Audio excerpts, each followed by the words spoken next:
नमस्ते दोस्तों। ज्ञान देश के इस वीडियो में मैं railway requirement board NTPC general awareness के कुछ क्वेश्चन आपके सामने सॉल्व करूंगा और आप इसे देखकर ये सीख सकते हैं और ये जान सकते हैं। इससे मिलता जुलता क्वेश्चन आप कर सकते हैं। चाहे यही क्वेश्चन अगर आपके पेपर में आ जाए तो आप आसानी से अगर जानते रहेंगे तो इसे हल कर देंगे। तो सबसे पहला सवाल यह है कि किस देश ने यूरोपीय संघ पर खाद्य आयात पर लगाए गए प्रतिबंध को 2020 के अंत तक बढ़ा दिया है? तो इसका सही जवाब होगा रूस। सवाल नंबर 2, सर्किट में बिजली की प्रवाह का पता लगाने हेतु निम्नलिखित में से किस उपकरण का प्रयोग किया जाता है? तो इसका सही आंसर होगा ये पहला, गैल्वेनोमीटर। सवाल नंबर 3, लंबनी सिंगी गांव एक उभरता हुआ पर्यटन का आकर्षण केंद्र है जहां दिसंबर और जनवरी में तापमान शून्य अथवा शून्य से कम हो जाता है। अब ये बताइए कि लबनसिंगी किस राज्य में है? तो मैं आपको बता दूं कि लबनसिंगी आंध्र प्रदेश राज्य में है। तो इसका आंध्र प्रदेश सही हो जाएगा।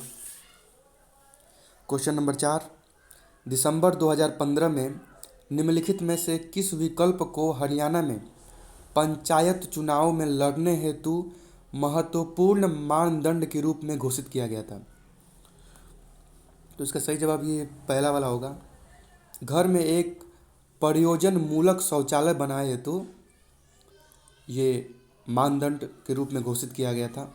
सवाल नंबर 5, निम्नलिखित में से किसने स्वतंत्रता आंदोलन के एक अंश के रूप में चिटागोंग शस्त्रागार छापा में भाग लिया था? इसका सही उत्तर होगा प्रतिलिपि वायदार ने इस छापा में भाग लिया था। सवाल नंबर 6, निम्नलिखित में से कौन सा विकल्प जन औषधि अभियान का मुख्य उद्देश्य नहीं है? तो बता दूं कि ये तीसरा वाला विकल्प सही होगा। ऐसा मॉडल विकसित करना जिसका केवल भारत में ही प्रतिकृति बनाया जा सके। सवाल नंबर 7, इलाहाबाद का पुराना नाम क्या है? तो इसका सही आंसर प्रयाग होगा। इलाहाबाद का पुराना नाम प्रयाग था। सवाल नंबर 8, दक्षिण पश्चिम मानसून डैश में उत्पन्न होता है? इसका सही जवाब हिंद महासागर होगा। सवाल नंबर 9, डैश जिसको अक्सर संज्ञा के उपचार के रूप में जाना जाता है एक मानसिक रोगों का इलाज है जिसमें मानसिक बीमारियों से राहत प्रदान करने हेतु संवहन विद्युत रूप से रोगियों में लाया जाता है? तो इसका सही जवाब इलेक्ट्रोकैन्युलस थेरेपी होगा। सवाल नंबर 10, निम्नलिखित में से कौन सी नदी सर्वाधिक देशों से होकर गुजरती है? ये नॉर्मल से सवाल है जो आपको जानने चाहिए। सवाल नंबर पहला, डेन्यूब इसका सही उत्तर होगा। सवाल नंबर 11, निम्नलिखित में से खाद्य श्रृंखला का दूसरा पौष्टिक स्तर क्या है? चूहा। इसका सही उत्तर चूहा होगा। सवाल नंबर 12, प्रीति पटेल किस देश में 24 जुलाई 2019 को भारतीय मूल की गृह मंत्री बनी? ब्रिटेन। इसका सही जवाब ब्रिटेन होगा। सवाल नंबर 13, इंदिरा गांधी राष्ट्रीय कला केंद्र का मुख्यालय कहाँ पे है? तो जाहिर सी बात है कि नई दिल्ली में ही होगा। ये लॉजिकल क्वेश्चन है। सवाल नंबर 14, मार्क्सम के अनुसार डैश विकास का तीसरा स्तर है? इसका सही आंसर होगा समाजवाद। क्वेश्चन नंबर 15, निम्न में से कौन सा हार्मोन पिट्यूटरी ग्लैंड द्वारा स्रावित नहीं किया जाता है? इसका सही जवाब होगा सोमाटोस्टिन। क्वेश्चन नंबर 16, जुलाई 2019 में कौन भारत का 64वां शतरंज ग्रैंड मास्टर बना? इसका सही जवाब होगा पृथ्वी गुप्ता।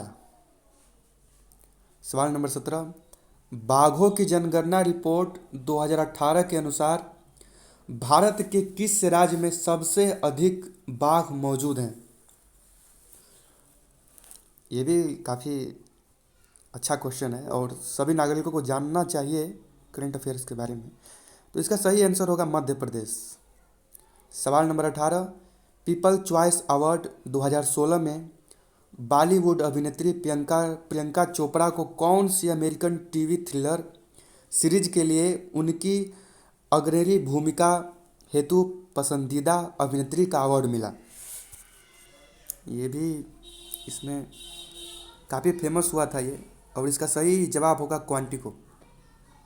सवाल नंबर 18, 19, मक्का में काबा इस्लाम के सर्वाधिक पवित्र स्थान को निम्नलिखित में से किस नाम से भी जाना जाता है? तो इसका सही जवाब होगा मस्जिद अल हरम। सवाल नंबर 20, मेमोरी आकार और प्रदर्शन के आधार पर किस प्रकार के कंप्यूटर को बिग आयरन के रूप में जाना जाता है? इसका सही आंसर होगा मेन फ्रेम। सवाल नंबर 21, किस देश ने अपने इतिहास में पहली बार नवंबर 2015 की नगरपालिका चुनाव में महिलाओं को वोट डालने की अनुमति दी? Saudi Arabia. इसका सही उत्तर होगा सऊदी अरबिया। क्वेश्चन नंबर 22, धारा प्रवाह को सुचालक के प्रतिरोध से संबद्ध करने वाले नियम को क्या कहते हैं? तो जाहिर सी बात है कि जूल नियम कहते हैं। इसका सही आंसर जूल नियम होगा। क्वेश्चन नंबर 23, नागालैंड की राष्ट्रीय भाषा क्या है? एनटीपीसी के क्वेश्चन में भाषा भी पूछता है और डांस भी पूछता है, राज्यों के नृत्य के बारे में भी पूछता है। तो सवाल नंबर 23 ये है कि नागालैंड की राष्ट्रीय भाषा क्या है? तो नागालैंड की राष्ट्रीय भाषा अंग्रेजी है। उसका सही आंसर होगा अंग्रेजी। सवाल नंबर 24, चीन में निषिद्ध शहर कहाँ स्थित है? तो चीन में निषिद्ध शहर कहाँ स्थित है? इसका सही आंसर होगा बीजिंग। जी हाँ, चीन में निषिद्ध शहर बीजिंग में स्थित है। क्वेश्चन नंबर 25, इनमें से कौन सा क्षेत्रफल के मामले में सबसे बड़ा नेटवर्क है? तो इसका सही आंसर इंटरनेट होगा। क्वेश्चन नंबर 26, भारत में अपने नियंत्रण को बढ़ाने हेतु ब्रिटिश और भारतीयों के बीच कई युद्ध लड़े गए थे, परंतु निम्नलिखित में से एक युद्ध उसमें शामिल नहीं था, और वो कौन सा युद्ध था? तो युद्ध था एंग्लो बांग्ला। इसका सही उत्तर एंग्लो बांग्ला होगा। सवाल नंबर 27, कृष्णा नदी विवाद में डैश एक पक्ष नहीं है? तमिलनाडु। कृष्णा नदी विवाद में तमिलनाडु एक पक्ष नहीं है। इसका सही जवाब तमिलनाडु होगा। क्वेश्चन नंबर 28, येरवादा जेल कहाँ है? पुणे। इसका सही आंसर होगा पुणे। सवाल नंबर 29, नवंबर 2014 में भारत के विश्वनाथन आनंद और मैग्नस कार्लसन के बीच विश्व शतरंज प्रतियोगिता कहाँ आयोजित की गई थी? तो इसका सही जवाब होगा सोची।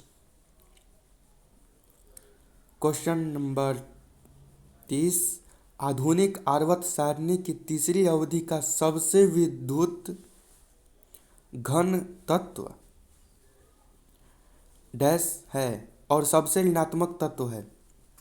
तो इसका सही आंसर होगा सोडियम और क्लोरीन। सवाल नंबर 31, निम्नलिखित में से कौन सा विकल्प पाचक एंजाइम नहीं है? इसका सही आंसर सुपर ऑक्साइड डिस्मुटेस है। क्वेश्चन नंबर 32, वर्ष 2014 में डैश को भारत को राष्ट्रीय सुरक्षा सलाहकार नियुक्त किया गया था? इसका सही आंसर है अजीत कुमार डोभाल। जिन्हें, अगर आप यूपीएससी की तैयारी करते हैं या फिर अदर भी तैयारी करते हैं तो इनके बारे में आप जानते होंगे। ये बहुत चर्चित राष्ट्र सुरक्षा सलाहकार के बारे में इनका बहुत नाम है। और क्वेश्चन नंबर 32 का सही आंसर होगा अजीत कुमार डोभाल। सवाल नंबर 33, निम्नलिखित में से पेड़ की वर्षा में आयु का पता लगाने हेतु कौन सी तकनीक का प्रयोग किया जाता है। ये वाला क्वेश्चन आपको थोड़ा जानना चाहिए। इसका सही होगा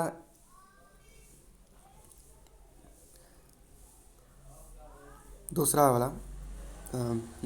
इसका सही आंसर होगा पेड़ की छल्लों की संख्या की गणना। सवाल नंबर 34, डैश ने एटम बम का आविष्कार किया था। अब एटम बम का आविष्कार किसने किया था, तो ये आपको जानना चाहिए। इसका सही आंसर होगा जे रॉबर्ट ओपनहैमर। सवाल नंबर 35, राज्य विधानसभा के दो सत्रों के बीच अधिकतम कितने महीने का अंतराल हो सकता है, तो इसका सही आंसर होगा 6 महीने। सवाल नंबर 36, निम्नलिखित में से कौन सा विकल्प नवीकरणीय ऊर्जा का स्रोत नहीं है, तो इसका होगा कोयला। सही आंसर कोयला होगा। सवाल नंबर 37, सांप की एक नई प्रजाति। अब सांप की एक नई प्रजाति, इसे भी मैं लग रहा है कि पहली बार ही सुन रहा हूँ। प्रोहेटुला एंटिक, जिसे भारतीय विज्ञान संस्थान के खोजकर्ताओं द्वारा हाल में ही खोजा गया है, भारत के किस क्षेत्र में ये पाई गई है, तो इसका सही जवाब होगा पश्चिमी घाट। सवाल नंबर 38, काजिन सारा जो हाल में ही चर्चा में रही क्या है, तो सही जवाब सबसे अधिक ऊंचाई पर स्थित झील।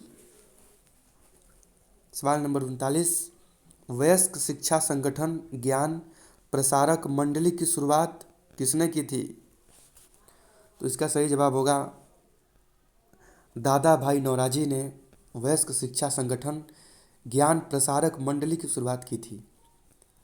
सवाल नंबर 40, जो कि हमारा आखिरी सवाल है, शहरीकरण और भारत में अस्थायी विकास के कई पर्यावरण संबंधी समस्याएं उत्पन्न हुई हैं, परंतु निम्नलिखित में से कौन सा उसमें शामिल नहीं है, तो इसका सही जवाब होगा अनियमित मानसून।